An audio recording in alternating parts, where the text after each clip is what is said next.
हिंदी माध्यम के अभ्यर्थी के लिए क्या विदेश सेवा का चयन करना संभव है, और वह हिंदी माध्यम का अभ्यर्थी जो अंग्रेजी में ठीक ठाक हो और सीखने के लिए भी तैयार हो, उसके लिए कहाँ तक उचित रहेगा?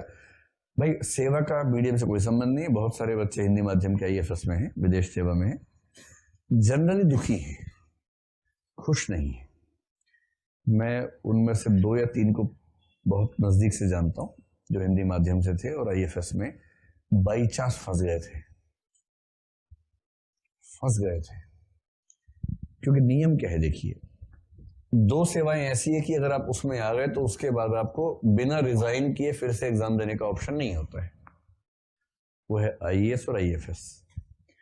यहाँ आईएफएस हमारे भारतीय विदेश सेवा से, भारतीय जंगल सेवा से नहीं है, मतलब वन सेवा से नहीं है, फॉरेस्ट से नहीं, फॉरेन सर्विस से है। फॉरेस्ट में तो मोगली बनना होता है बेसिकली आपको, लेकिन फॉरेन में तो आप राजदूत बनेंगे, इस तरह से काम करेंगे। इन दोनों में नियम ये कि अगर आप इनमें आ गए तो एग्जाम दे ही नहीं सकते उसके बाद। बाकी किसी भी सर्विस में आने के बाद एग्जाम देने का ऑप्शन रहता है। तो समझदारी वाले लोग क्या करते हैं, आईएएस भरते हैं, आईपीएस भरा, फिर आईएफएस। इसका व्यावहारिक मतलब है कि आईएफएस मिलेगा ही नहीं आपको, क्योंकि आईपीएस की जो केंद्रीय कट ऑफ है उससे ज्यादा कट ऑफ आईएफएस की होती है। तो आपको आईपीएस नहीं मिल पा रहा, इसके बाद तो स्कोप ही नहीं है, क्योंकि आईएफएस उससे पहले खत्म हो गया, कट ऑफ और ऊंची चली गई थी। जो और समझदार है वो यहाँ आईआरएस भर के फिर आईएफएस भरते हैं, वो कोई खतरा मोल लेना चाहते नहीं है। मैं क्यों कह रहा हूँ आपसे, कल्पना कीजिए, एक, अब आपने पूछा तो बता रहा हूँ, मान लीजिए कि आईएएस 100 रैंक तक गया, आईएफएस 130 रैंक तक गया, आईपीएस 220 रैंक तक गया और आईआरएस 400 रैंक तक गया। मान लीजिए जनरल में लगभग ऐसा ट्रेंड रहता है, ठीक है। अब किसी ने आईएएस, आईपीएस और आईएफएस भरा, इसको छोड़ दीजिए, इसी सुरक्षा के साथ कि मैं आईपीएस बन जाऊंगा, नहीं तो फिर आईआरएस ही बनूंगा, आईएफएस मिलेगा ही नहीं। आईएफएस ऊपर लिखा है तो कम से कम इंटरव्यू में बता सकते हैं कि हाँ मैं आईएफएस बन सकता हूँ, मैं विदेश में जा सकता हूँ, मतलब ओपन हूँ, ये आप दिखा सकते हैं।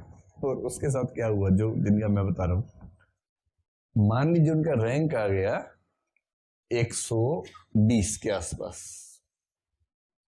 सिचुएशन समझ रहे हैं आप लोग, 100 नहीं आया, यानी कि आईएएस नहीं बन सकते, आईएफएस बन सकते हैं, पर इन्होंने ऊपर आईपीएस लिखा हुआ है तो इनको आईपीएस मिलना चाहिए, ठीक है। लेकिन आईपीएस के लिए मेडिकली अनफिट हो गए।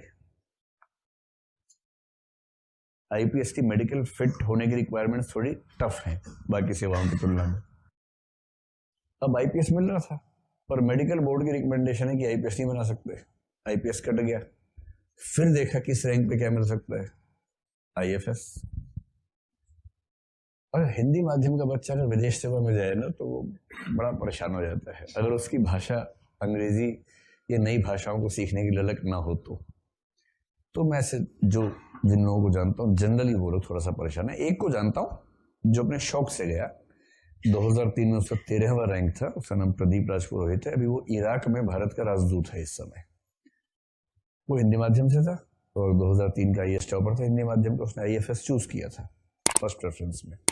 उसका विषय फिलोसफी था, फिलोसफी का मेरा स्टूडेंट था, तो बेसिकली उसको जानता हूँ। तो हिंदी माध्यम के लोग बाई चॉइस भी आईएफएस भरते हैं, इसमें कोई दिक्कत नहीं, लेकिन वो फिर आपका टेम्परामेंट वैसा होना चाहिए। बाकी जिनकी बात मैं कर रहा हूँ वो फंसे हुए, इतना साहस नहीं है कि रिजाइन करके फिर से एग्जाम दे दें, उसके लिए बहुत साहस चाहिए। इस एग्जाम अगर हो जाए तो आपको नहीं पता क्यों हुआ है, और नहीं हुआ तो आपको नहीं पता कि क्यों नहीं हुआ है। तो ये खतरा तो इस एग्जाम में है, आप भी ध्यान रखिए। लेकिन हाँ, आईएफएस है बढ़िया जॉब। ये डिपेंड करता है आपकी प्रवृत्ति क्या है। अगर आपकी प्रवृत्ति रजगुण प्रधान है, अगर आपको शू शा पसंद आता है, चक चक चक इस तरह की जिंदगी पसंद है कि आपने लिए टाइम टाइम टाइम टाइम हो रहा है, 50 लोग खड़े हैं, sir sir sir sir madam madam madam कर रहे हैं, अगर आपको ये सब तमाशा पसंद है तो आईपीएस आईएएस ज्यादा ठीक है। वो भी यूपी बिहार का ऑर्डर मिल जाए ज्यादा अच्छा है। गुजरात मिल जाएगा तो मजा नहीं आएगा आप लोगों को, वहां ये शोशेबाजी है ही नहीं। मैंने वहां देखा कि आईएएस कलेक्टर को एक कांस्टेबल मिलता है साथ में, एसपी को एक कांस्टेबल, एसडीएम को, डीएसपी को एक भी कांस्टेबल नहीं, वो अकेले भीड़ में यूं ही घूम रहे होते हैं बिल्ला लगा के कि मैं एसडीएम हूं यहाँ पर। तो मैंने उनसे पूछा कि मैंने कहा ऐसा क्यों, बोले खतरा ही नहीं है। कांस्टेबल इसलिए मिलते हैं कि खतरा हो सकता है, एसडीएम साहब के पिट गए तो अच्छा नहीं लगता है, तो गुजरात का समाज ऐसा खतरा ही नहीं है, आप कहीं भी चले जाइए कोई खतरा ही नहीं। जब खतरा नहीं है तो फिर हम अपनी फोर्स क्यों मतलब उसका गलत उपयोग करें, दुरुपयोग करें। और वो कंफर्टेबल है, वो बोले हमें इसमें अच्छा भी लगता है, हमें कोई जरूरत भी नहीं है इस चीज की, कोई तनाव भी नहीं होता। बिहार यूपी की बात है, बिहार में कलेक्टर जब निकलता है ना तो कुछ देर के लिए समय रुक जाता है कि